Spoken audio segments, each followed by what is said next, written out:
spend any time watching these sports, absolutely forbidden. In fact, the Steipler Ga'on, Rav Kanievsky's father, Steipler Ga'on says, television, you watch television, news, games, all that stuff. In his days, it was much better TV than today. Even in his day, he says, watching regular news networks, right? Regular TV, avodah zara mamash. Is it asur for a Jewish teenager to follow sports? Now, the Yetzer Hara is very, very smart, very clever. It makes people think that eating non-kosher cow is better than eating pig. No. This is not allowed, that's not allowed. Now, sports, where does the word sports come from? Sparta. Sparta was a place where you have people where all they cared about is their body, their physique, the materialism, and the anti-Torah. What does it mean to be anti-Torah? Anti-Torah means they cannot live in peace so long as the Torah exists. So these people, these Reshaim, did everything they possibly could to destroy the Jews by enticing them to join sports, to live life, to be careful about their physique, do all types of exercises. They made the Colosseums where they still have these Colosseums in the old ones in Rome and other places around the world, in Greece. But then you have giant ones all over the United States. You just call them sports stadiums. These are Colosseums, where you have 22 giant overgrown males trying to kill each other over some pigskin, or a bunch of guys trying to fight over a little ball, whatever it is. All of these people, this is all Sparta. This is continuation of Sparta. Now, the mentality of following sports, being allowed, is one of the tools of Amalek, one of the tools of the Erev Rav, that you're allowed to follow sports. Why? Because sports, unlike anything else, sports is very addictive. You can't just watch a game that you don't know who's playing. Like, you're not just going to watch some random high school basketball game and everybody else is just an average player or less. You have to watch the NBA. And it's not just the NBA, you have to watch the team that you like. And how you're going to like them, you have to follow them. You have to follow their players, and who they're trading, and who they're getting as the Rookie of the Year, and who's the best assister, and who's the best dister, and that-ter, and all that-ter, and what kind of sneakers is he wearing, and what kind of this, and what's his salary cap, and he's getting paid too much, and he's getting paid too little, and he's signed with Nike, but he's with Adidas. And what ends up happening? You become a fan. What's a fan? Where does fan come from? Fanatic. Fan comes from fanatic.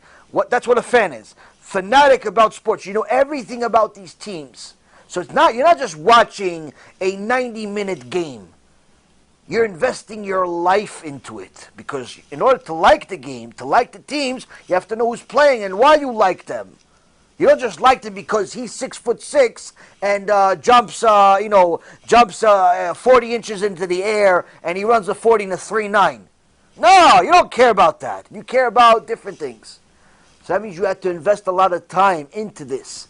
And that is a lot more than the 90 minutes of the actual, or the 60 minutes that the basketball game or the football game or the baseball game is. It's a huge investment. You're constantly watching it. You're constantly looking at it. You're constantly arguing about it. Which means that even when you try to learn, you're thinking Rabbi Akiva, Kareem Abdul-Jabbar, also Rabbi Akiva, Michael Jackson, Michael Jordan, Michael this, Michael that, LeBron James. You're not even sure who you're reading about. You start to think, maybe Rabbi Akiva and Rava, maybe his Talmidim, maybe Rabbi Shimon Bar Yochai in the cave, he had a basketball hoop. You start distorting things in your head. You can't be focused when you're a fan. Now, are you allowed to play sports is a different question. Playing sports in order to exercise is allowed. You're allowed to play a little bit of basketball as long as it's not on Shabbat, because for anyone that's an adult, the ball is considered muktzeh. And it's also something that you do during the Yemei Chol, during the weekday. It's not an action that you would do on Shabbat. But if it's during the week, you want to exercise via playing basketball, via exercising, running, or something like that, whatever you want to do, that's allowed. That's allowed to exercise. But to become a fanatic, to become one of these people that watches the games on a regular basis, absolutely forbidden. not only as a bitul Torah, but also as could be even considered avodah zarah to some extent. Why avodah zarah? When you become a fan, and I know quite a few of them, you simply start obsessing over these people, obsessing over the sport, fighting over it, crying over it. Your team lost. I can't believe it. Like, why is Hashem doing this to me? Why is he doing this to me? What? You're 25 years old, you idiot. You're crying over a bunch of people that make $50 million a year because they lost? You idiot. Do you understand what they're going to do to you in Shamayim for crying over this, but not crying over the Bet HaMikdash? You didn't cry this much when your own father died, but you're crying over a basketball game, a football game, and not only that, you're blaming Hashem. Why is Hashem doing this to me? Like he has to change the world so you can continue going against him. The demented mentality that we have sometimes really boggles my mind. It's Mamash Chesed Elokim that we're still alive. You see grown men crying over their football team, their basketball team, or God forbid if they're from Europe, or they're not area of the world, soccer, Hashem Yishmor V'Yatzil. There's been murders over that game. Literally. They kill people. You think this is what Kadosh Baruch Hu says, Kadoshim tiyu ki kadosh ani, you're a holy nation? You think he was referring to those people? No. He was talking to us that are learning Torah, that are fanatic about Torah. You want to use exercise, use it for exercise, no problem.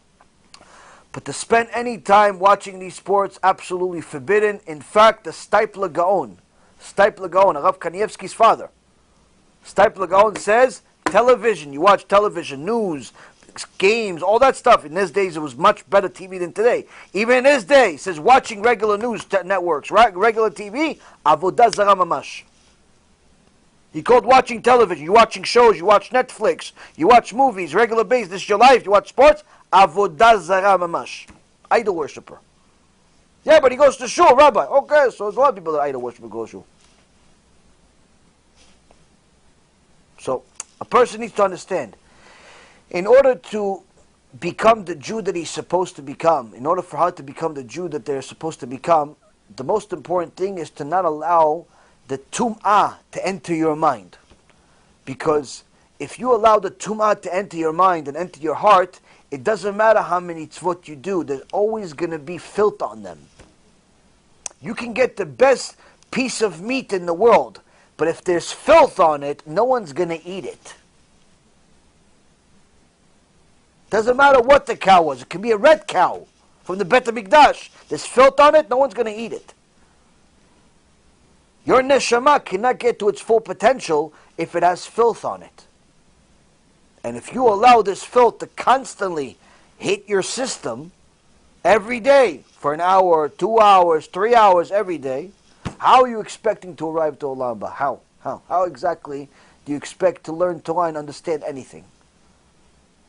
When you go up to Shamayim, what are you going to tell Hashem? The annual salary cap of the Knicks for the last 20 years in a row because you remember it by heart?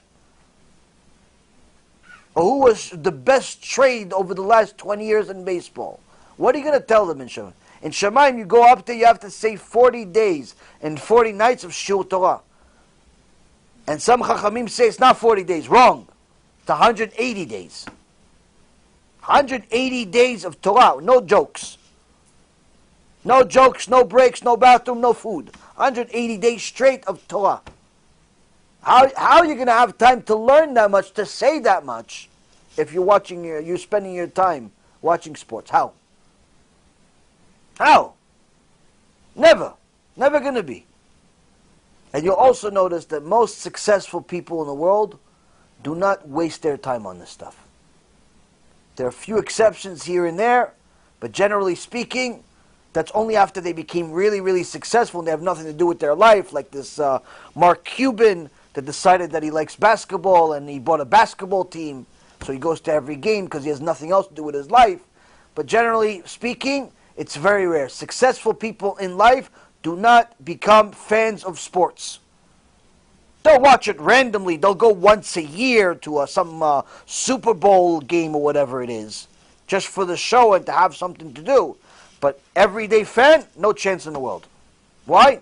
They're too busy being successful. If the people that are successful know that you cannot waste your life watching sports and watching TV, and they just want to be successful in this world, it's even more so if you want to be successful in the next world as a Jew. How much your responsibility is to refrain from watching all of this nonsense and wasting your life. Next question. We are meant to be a light unto the nations, not to follow their misguided practices. Remember, every Jew has to remember that he's a Jew and she's a Jew. We don't celebrate non-Jewish holidays, even if they seem harmless.